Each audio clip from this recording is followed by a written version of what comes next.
The reason why post-battle replenishment is so amazing and so powerful is that it's instant. Your units get replenished instantly after the battle instead of waiting for the end turn, allowing you to keep healing your units and fighting battle after battle in the same turn. The second thing to know is that the amount of replenishment you get is based on the amount of enemies you capture. Here's the battle result from when I auto-resolved this same battle. The auto-resolve gave 79 captives. The more enemies you capture, the more of your units get healed after the battle.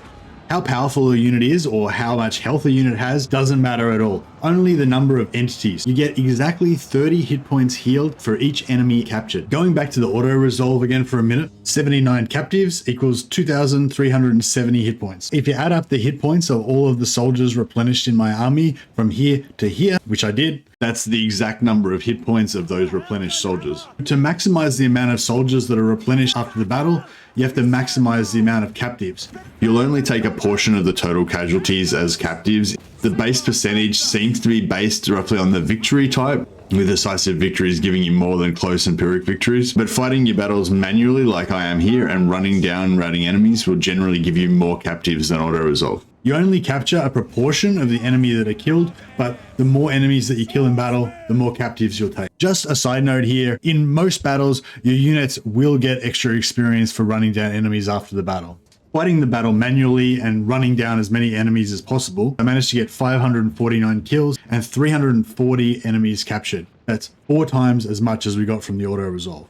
Running down the enemies so you get more kills ends up giving you more enemies captured, but also manually fighting the battles seems to give you a higher proportion of the kills as enemy captured as well. In this case, we took minimal damage, only 2% of 2 units were damaged, so that's the maximum amount of replenishment, but if we had have taken more damage, we could have replenished a lot more. The maximum amount you can replenish from a single battle is 8% of the total health of all of the troops in your army, not including heroes and single entity monsters. 8% of this army's health is 4,097 hit points. If we had actually taken that much damage, that would be the most that we could replenish in a single battle, and we'd need to take at least 137 captives to max out that replenishment. You can also increase casualties captured post-battle with items, skills, ancillaries, and tech to get more captives and more replenishment. Hellebrand gets plus 25% from her faction effects, plus 25 from her blue line, plus 35 from her unique yellow line. She gets 15% from technology, another 30% from ancillaries, another plus 165% from ancillaries on her heroes. Theoretically, this would give her plus 295% casualties captured. However, there seems to be a cap to the amount of plus casualties captured bonus that you can get. You can see here Hellebrand gets 955 captives from this battle. If I replace Hellebrand with this level 1 lord with no skills, just 3 ancillaries, she still gets roughly the same amount of captives. Even without Hellebrand's blue line or yellow line, we seem to reach the cap or plus casualties captured with just 3 ancillaries, plus the technology and the 25% the faction gets as base. Not sure how all those pluses are added together, but there's definitely a cap and it doesn't require you to stack dozens of ancillaries to reach it. So we know how to maximize the number of captured enemies, but we only need to capture 200 enemy troops to maximize replenishment on this Sister of Slaughter army. We'll easily get way more than that in this battle against the Beastmen. In order to maximize the replenishment, we have to ensure that enough of the Beastmen survive so that we can capture another 200 in the second follow-up battle and get another 8% replenishment. We get 285 captives. We only needed 200 to achieve the maximum 8% replenishment. Our Sister of Slaughter are actually only missing 6% of their health, so that's easily enough to fully replenish them, leaving them at full health after 2 battles. Another key point to mention here is that all troops in a multiple entity unit that survive, even with a single hit point, get fully healed at the end of the battle. In that first Beastman battle, there were multiple Sister of Slaughter units that got down to around 50% hit points, but they still had about 80% of their entities alive. In the post-battle screen, the surviving soldiers are all fully healed before the replenishment is applied. When you mouse over the button in your post-battle options, it'll show your replenishment as a percentage of the units that are damaged in your main army. If there's no damaged units in your main army, it'll show 0%, but your secondary armies will still get the replenishment.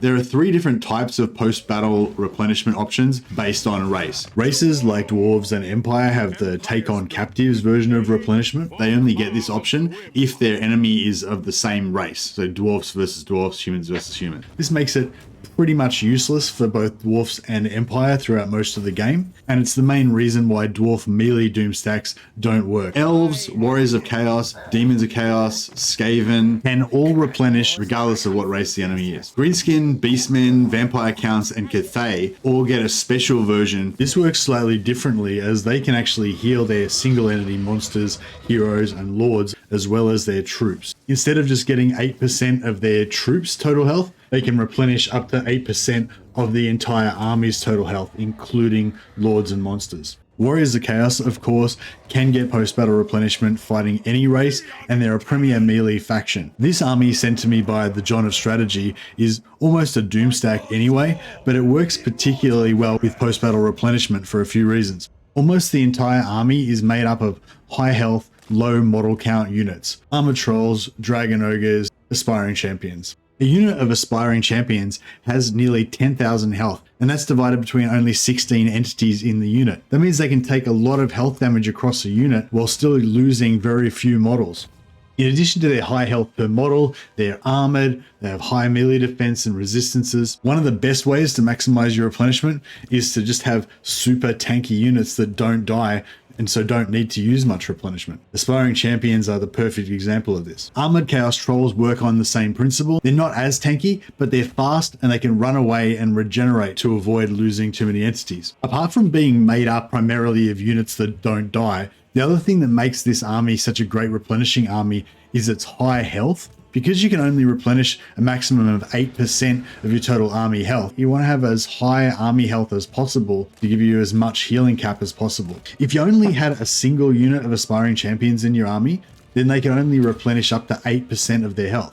But if you have a whole bunch of high health units in your army, the ones that don't take any damage can give their 8% to the frontline units that are taking the damage. Aspiring Champions are great because they work both as a health battery and as a frontline troop.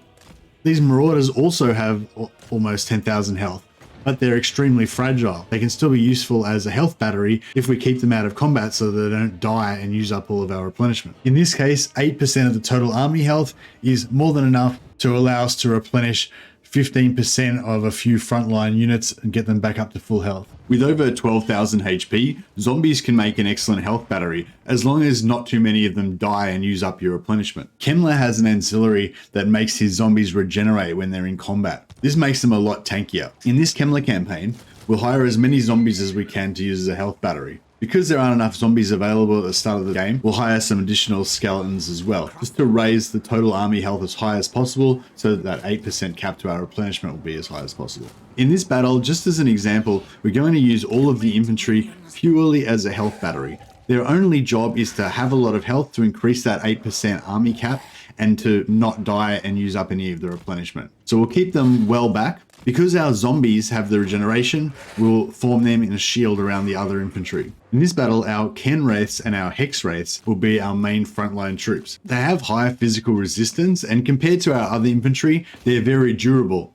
However, they're nowhere near as tanky as Aspiring Champions. The job of the Aspiring Champions and Chaos Trolls is to basically just never die.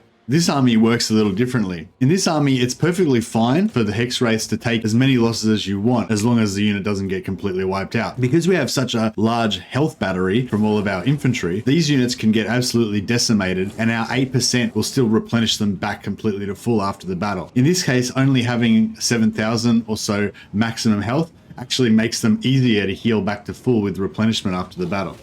I'm intentionally leaving them in prolonged combat with the Lord and not healing them to demonstrate the replenishment. Normally they'd probably not even take any damage in this fight. Here we lose nearly half of the Hex Wraiths, and our replenishment cap is easily enough to heal them back to full. If you want to continue using this kind of cavalry with health battery strategy for Kemmler's early game, you can build the armory and recruit some Black Knights, kind of like a budget version of Hex Wraiths, fast armored and have relatively low health so they can be replenished easily, and replace your less durable infantry with more of the high health regenerating zombies. Elithanar's army is made up primarily of Shadow Warriors.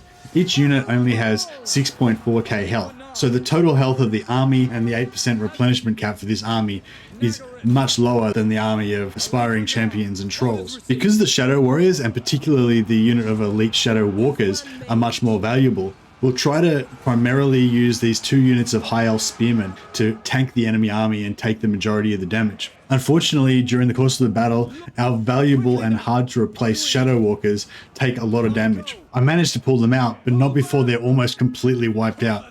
Our spearmen do a great job of tanking, basically sacrificing themselves, but they protect the rest of our army from taking any damage. We win the battle, but now we've got a problem. Shadow Warriors don't have much max health. We only need a few thousand hit points to heal them back to full. But now we have these 2 units of high health spearmen that have both been decimated. If they survive the battle, they'll use up all of our 8% replenishment cap and not leave enough to heal the Shadow Walkers. Bad news for the spearmen. High health spearmen can be recruited anywhere in 1 turn, whereas waiting for this unit of Shadow Walkers to replenish could take multiple turns. In this case, it's better to sacrifice the spearmen and wipe them out entirely. Their high health will still count towards the army's total health for calculating the 8% cap, but if they're wiped out, they won't use any of that replenishment. All of our valuable archers are replenished fully, and we can easily replace a couple of units of disposable tanks. I'll just go through one more quick example of the very first battle of the Malekith campaign, and what I'm thinking about during that battle in terms of replenishment. The standout unit in this army is the Cold One Chariots. With only 4 entities in the unit, they have over 1500 health per entity, and as long as we don't lose any of those chariots, they'll get all of that health healed back to full at the end of the battle before any replenishment is applied. My aim here is going to be to use the chariots to engage the enemy as much as possible, taking any and all damage on the chariots instead of my more fragile infantry units. If I had some sort of in-battle healing, like healing magic or healing potions, then Malekith might actually be even more tanky than the chariots. However, because the Dark Elves only have the enslaved version of post-battle replenishment that doesn't heal heroes, it only heals multiple entity units, Malekith's not going to get any replenishment. So we'll try to tank as much of the damage as possible with the chariots that'll get healed automatically. Despite my best efforts with the chariots, eventually the Skaven will approach my infantry. I'll try and use Malekith's magic and the archers to do as much damage and keep the Skaven back to preserve my infantry for as long as possible. Because the Skaven slave slingers do a high volume of low accuracy, low damage attacks, they spread their damage across my unit. You can see my Dark Shards lose nearly 25% of their health, but in terms of replenishment, lost health doesn't matter, only dead entities. So I can comfortably tank a couple of volleys with my unit's hit points before I start losing many entities. If I take a 3rd or a 4th volley, the amount of entities that I lose will start going up exponentially. If I use Power of Darkness to trade units' health for more Winds of Magic, I'll do this on a unit with full health. Again, it'll spread the damage across the units and I shouldn't lose many entities. I'll send my Blackguard to chase off these slingers and turn my Bleak Sword's shields towards them before that chip damage makes me lose any entities there. In the end, we take a significant amount of health damage, particularly on the chariots, but as all 4 chariots survived, they'll heal to full after the battle, leaving our full 8% replenishment cap to use on our infantry. Obviously, this is a fairly easy battle. However, it is definitely possible to fight this battle losing the exact same amount of health that I did, but way more entities, meaning that you won't be able to replenish fully after the battle. Now, I just wanted to make it clear that I haven't actually looked at the game code or how it calculates this stuff under the hood. I don't have a full understanding about how the game determines how many of the enemy's losses are converted into captives and how auto-resolve and settlement battles and multiple army battles affect that. I would be very happy to be contradicted if someone understands this system better than me. But having said all that, even with my incomplete knowledge, hopefully this video has given you some useful, actionable information about how to maximize that post-battle replenishment and keep your armies healthy battle after battle.